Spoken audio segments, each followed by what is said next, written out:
Salut Marie, Hey, salut Harold! Ça comment va? ça va? Harold, tu es Salut. directeur artistique et chorégraphe pour la compagnie Le Fils d'Adrien Danse. Et la compagnie fête ses 20 ans cette année. Déjà 20 ans. Ouais. Ben, c'est quelque chose. C'est 20 ans qui correspond aussi avec mes 20 années à Québec. Parce que bon, je suis originaire de Québec, mais j'ai été en exil pendant 11 ans et je suis revenue en 2000, installer la compagnie, puis participer au développement de ce beau milieu en ébullition que nous avons la chance de connaître et de voir évoluer autour de nous. Ouais. Et le spectacle dont on va parler ensemble aujourd'hui, c'est Partition Blanche. C'est un spectacle, en fait, c'est la dernière création de ta compagnie. Oui. Et c'est le dernier spectacle que la Rotonde a présenté en 2018. Et j'aimerais ça que tu nous parles un peu de la genèse de cette pièce-là. Comment l'idée t'est venue? Qu'est-ce qui a déclenché la création de ce show-là? Ouais. Ben, pour ceux qui me connaissent, j'ai toujours eu le développement des publics à cœur. Je l'ai un peu appris, si on veut, au groupe de la Place Royale à Ottawa, parce que c'est un centre chorégraphique où on était déjà en mode rencontre avec le public. Quand je suis arrivée à Québec, j'avais déjà ça en moi. Et là, très, très vite, j'ai embarqué dans toutes sortes de projets qui me permettaient aussi d'aller à la rencontre du public. D'ailleurs, la Rotonde a été un partenaire des premières lignes là, où ensemble, on a parcouru les alentours de Québec, souvent autour des spectacles jeunes publics, par exemple. Donc, j'ai beaucoup, beaucoup essayé des choses pour faire en sorte que la danse aille à la rencontre du public. Mais là, à un moment donné, je me disais, le fantasme ultime pour moi là, de ce qu'on appelle maintenant aujourd'hui plus de la médiation culturelle, ce serait que le spectateur puisse être au cœur d'un processus de création. Donc, au lieu de juste lui expliquer quelque chose qui a déjà été fait, puis de faire une forme d'animation, je me suis dit, ah, maintenant, j'aimerais ça si le spectateur pouvait juste être là quand on crée, quand on vit des moments aussi de grâce, parce qu'il y a des moments des fois où on est là, on est tout seul dans le studio, puis on se pince, puis on se dit, mon Dieu, je suis tout seul à avoir vécu ça avec les danseurs, puis j'aimerais tellement ça que le public soit là. Fait que j'espérais pouvoir vivre ça un jour. Le musée des civilisations à Québec de la civilisation m'a approché pour un super projet d'exposition sur la danse contemporaine qui s'appelle Corps rebelle. En étant invité à titre de conseiller au contenu, très vite, je mettais de l'avant comme quoi la danse, oui, on peut avoir des vidéos, on peut avoir des photos, mais ça reste un art vivant. Et c'est important que le spectateur ou le visiteur d'une exposition puisse aussi voir des corps en mouvement en chair et en os. Ouais. Euh, Ça a beaucoup de sens aujourd'hui avec ce qu'on vit en ce moment, je trouve. Vraiment. Euh, et donc, le musée a été très, très ouvert à ça et on a réussi à faire au cœur de l'exposition une boîte noire dans laquelle on pouvait inviter des chorégraphes pendant toute l'année de l'exposition, venir créer avec leurs équipes de danseurs et avoir les visiteurs qui puissent entrer comme bon leur semblait, de rentrer, sortir au moment où ils veulent et d'assister donc à une œuvre en chantier, une œuvre en développement. Et c'est là donc, moi, j'ai eu la chance d'en faire deux de ces résidences-là, où j'ai eu, je dirais, le bonheur de réunir une équipe de danseurs très, très généreuse parce que pour pouvoir participer à un projet où le spectateur est omniprésent dans le processus, ça me prenait absolument des danseurs qui acceptaient cette consigne de partager, si on veut, le chorégraphe constamment. C'est quand même toute une prise de risque de faire ça pour un chorégraphe et son équipe de danseurs, même si tout le monde a vraiment la volonté de s'y plier. Tu sais, ce que vous êtes en train de créer, c'est quand même un objet très, très, très fragile qui est en train de se façonner. Je trouve ça quand même admirable de se soumettre à ça. Est-ce qu'il y a vraiment des gens du public qui ont osé intervenir? Les spectateurs étaient très respectueux de ce qui se passait et très absorbés. Moi, ça a été ma grande surprise, là. Il y a des gens là, qui sont restés pendant 4 heures de temps assis sur leur petit cube. Puis quand on finissait la répétition, ils disaient déjà, oh mon Dieu. Ou encore quelqu'un qui nous disait j'en reviens pas de voir le travail qu'il y a derrière chaque petit morceau de mouvement, chaque petit ensemble de mouvements chaque geste que vous créez, vous y apportez du temps, de l'attention pour peaufiner et tout ça. Et là, il y avait des révélations là, assez impressionnantes, des gens qui sont quand même habitués d'aller voir des spectacles de danse, mais ils disaient, ça a tellement l'air facile, les spectacles de danse, qu'on ne s'imagine pas tout le travail qu'il peut y avoir derrière. Puis, donc, tu disais que vous avez profité quand même de deux de ces résidences-là au Musée de la civilisation ici à Québec, donc avec le public de Québec, mais vous avez, je pense, voyagé à travers le Québec pour d'autres résidences et à la rencontre de d'autres publics. Ouais, ça fait vraiment partie. La genèse, c'est Corps rebelle, l'exposition avec les résidences. Mais après ça, euh, j'ai tellement vécu quelque chose de fort par rapport à cette rencontre ultime entre le public et la danse que je crée, que je me suis dit, il faudrait absolument que je poursuive dans ce sens-là. Puis je me suis donc retournée vers mes fidèles partenaires, c'est-à-dire plusieurs diffuseurs à travers le Québec qui présentent mon travail de manière régulière et tout ça, et que je sais qu'ils font d'énormes efforts pour développer aussi les publics dans leur région. Et donc, je leur ai proposé mon projet un peu fou, d'aller m'installer chez eux pendant une semaine, dans leur théâtre, par exemple, et d'accueillir à chaque jour leur communauté. Donc, on se retrouvait, par exemple, au BIC avec un public très, très diversifié. On pouvait avoir une classe de troisième année un après-midi, le lendemain des décrocheurs scolaires, ensuite des personnes du troisième âge, ensuite des artistes. Donc, les diffuseurs, eux, de leur côté, ont déployé tout ce qu'ils pouvaient pour aller chercher ces spectateurs-là et les amener dans leur salle. Parce qu'en milieu urbain, c'est peut-être plus facile et plus accessible de dire, bon, ben, hey, on lance une invitation spontanée, puis il se présente forcément une vingtaine de personnes à chaque jour. Mais dans les milieux ruraux, c'est plus difficile parce que souvent le théâtre est un petit peu éloigné, il faut prendre son auto, les gens travaillent aussi. Donc, ça a eu besoin d'une certaine organisation, mais grâce aux équipes de chacun des théâtres qui nous a accueillis, ça a été une aventure fabuleuse. Tu sais. Fait qu'ils ont su te fournir un terreau fertile, finalement. Eh, mon Dieu, 80% de partitions blanches a été créé devant public. Et Oh, wow! même qu'à la fin, on était en mesure de dire, parce que, tu sais, en danse, on va nommer souvent, tu sais, un spectacle d'une heure, il va y avoir plusieurs sections qu'on appelle, et ces sections-là portent souvent un nom. OK? On va dire, mettons, on fait la V3, mettons. Bon, ben, la V3, on sait très bien qu'on l'a créée au BIC. On sait que telle autre section, le duo des gars, on l'a créé à Sherbrooke.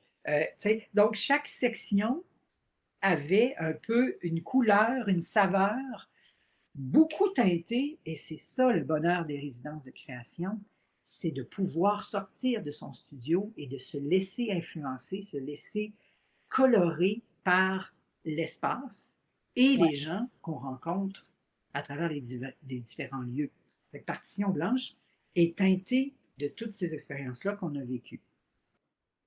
Puis, tu sais, il y a toi, Harold, en tant que chorégraphe de cette pièce-là, qui a des choix à faire dans la création de sa pièce, évidemment.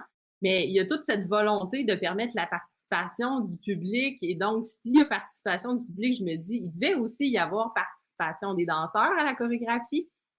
Je dirais que la participation des danseurs était déjà, comme je disais d'entrée de jeu par rapport à la genèse, c'était le même principe, c'est-à-dire il fallait que le danseur soit d'une disponibilité sans limite. C'est-à-dire Oui. que déjà, il savait qu'il était en mode travail, donc dans un état de vulnérabilité, dans le sens que on est en train de créer une pièce qui n'existe pas et donc le danseur est comme pas en train d'assumer pleinement une partition qu'il connaît. Mm. Donc, ça le mettait déjà dans un état de vulnérabilité, puis déjà, on le confrontait avec du public, avec des gens qui étaient là, qui l'observaient travailler.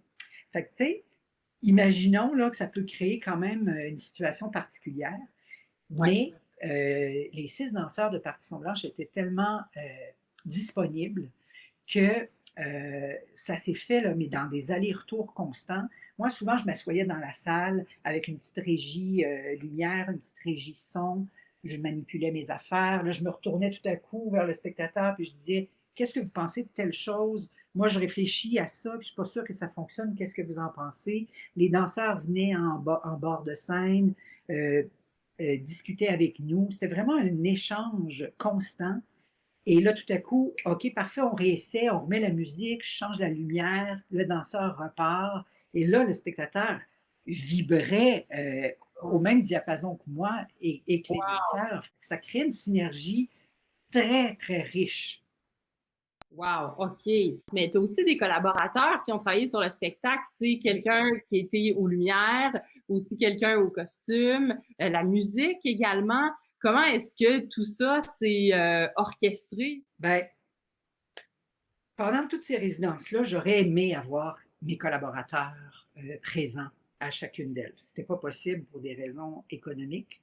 Mais j'ai eu quand même la chance d'en avoir quelques-unes où, par exemple, Lucie Bazot, qui est la conceptrice des éclairages, pouvait être avec nous. Donc, pendant cette semaine-là au complet, le focus était autour des éclairages. Donc, on avait déjà de la matière de créer parce qu'on avait eu d'autres résidences auparavant. Et donc, on était, pour le nommer, on était à Notre-Dame-de-Grâce, donc au Centre culturel Notre-Dame-de-Grâce.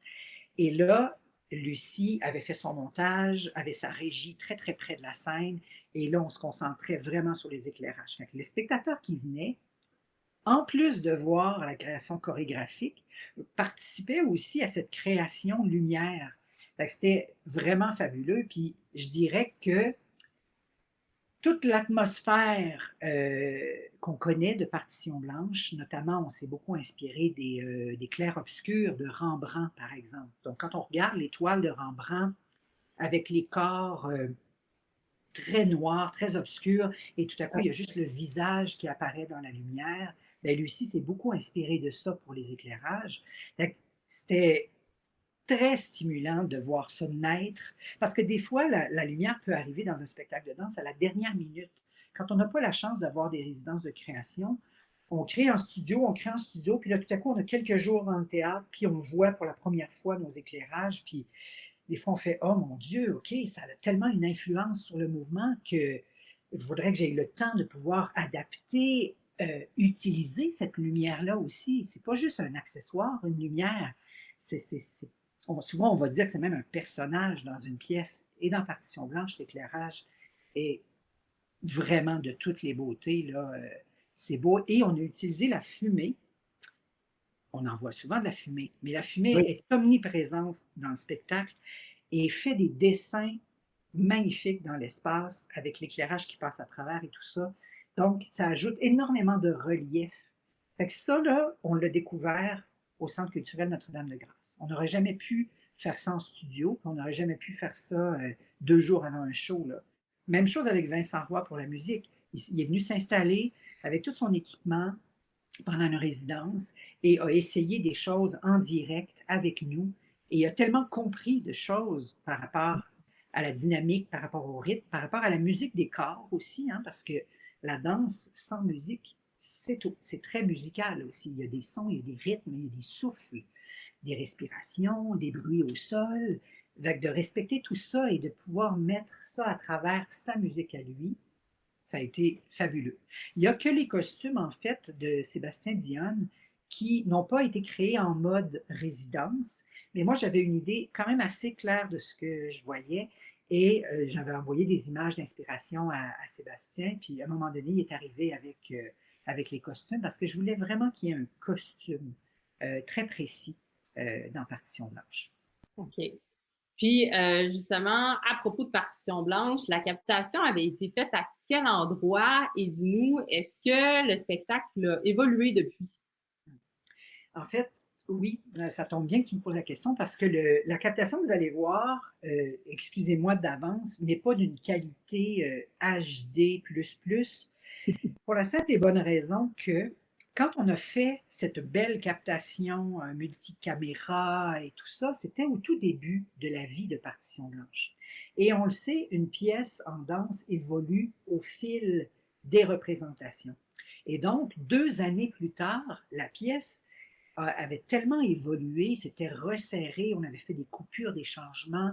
Les danseurs aussi étaient encore plus investis d'une manière naturelle dans la pièce. Donc, on a pris la toute dernière captation, qui est une captation plus de style maison, je Mhm. mets des guillemets, donc un plan fixe, il n'y a pas de montage, c'est pas charmant dans sa qualité photographique, mais vous allez quand même pouvoir voir l'intensité des danseurs, la musique, les costumes, la lumière aussi. Donc, ça a été fait lors de notre toute dernière représentation en novembre dernier à Montréal, au Conservatoire d'art dramatique de Montréal, au Théâtre Rouge, dans le cadre de, dans le cadre de voyons, dans le cadre de...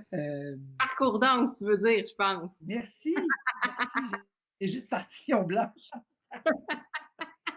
Donc, c'est dans le off parcours danse OK. qu'on a fait cette captation-là. Et l'équipe de danseurs a changé légèrement parce que 2 des 6 danseurs d'origine ne pouvaient pas participer à cette dernière tournée-là. Puis j'aimerais ça quand même les nommer parce que, bon, j'ai nommé les autres collaborateurs, puis je vous ai dit à quel point les danseurs sont des collaborateurs vraiment très importants. Donc, Oui. dans l'équipe d'origine, on avait Alan Lake, Ariel Varneke-Saint-Pierre, Ève Rousseau-Cyr, Ariane Voineau, Jean-François Douc et Fabien Piché. Et dans la captation, vous allez voir, Ariel et Fabien ne pouvant être des nôtres, c'est Kim Henry qui remplaçait Ariel et Nicolas Bellefleur qui remplace Fabien. Donc, ça, c'est l'équipe que vous allez voir sur la scène. Wow. Puis dis-moi, en ce moment, la compagnie, les projets, sur quoi est-ce que tu travailles? Ben, en fait, on est en mode suspense, comme toute la société mondiale et universelle. Mais mettons là que tout roule puis on embarque comme si de rien n'était dans pas long. C'est Oui. sûr que, étant donné qu'on est dans notre 20e anniversaire, j'avais envie de travailler sur un projet non pas unique, mais en 3 volets. Ah, Donc, il y a bien entendu le volet spectacle, il y oui. a un volet cinématographique aussi, un film, une vidéo danse, on pourrait appeler, et il y a un projet aussi in situ. Et tout ça tourne autour de la même thématique que je trouve très actuelle.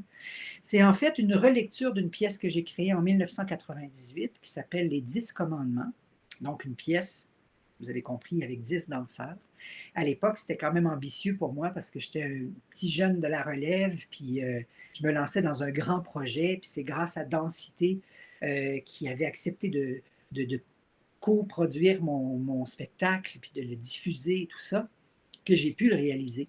Et donc, en réfléchissant sur ce que j'avais envie pour nos 20 ans, je me suis dit, cette pièce-là me parle encore aujourd'hui, et non pas l'aspect religieux des 10 commandements, mais tout le côté moral, le code moral derrière les 10 commandements, et qui, dans la société d'aujourd'hui, nous amène souvent, je trouve, dans une forme d'individualité où chacun a sa propre foi, ses propres croyances, ses propres valeurs, et des fois, ces valeurs-là se heurtent les unes aux autres. Donc, j'avais envie de réouvrir un peu cette thématique-là, et donc, c'est avec 10 nouveaux danseurs que la pièce va avoir lieu, normalement dans la saison de la Rotonde en octobre prochain.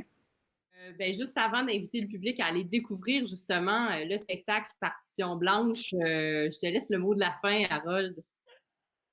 Wow! Ben, tout d'abord, merci la Rotonde hein, pour cette super invitation-là. C'est rare qu'on a l'occasion de pouvoir développer autour d'un projet de création, d'en parler aussi longtemps. Fait que merci beaucoup pour cette invitation-là.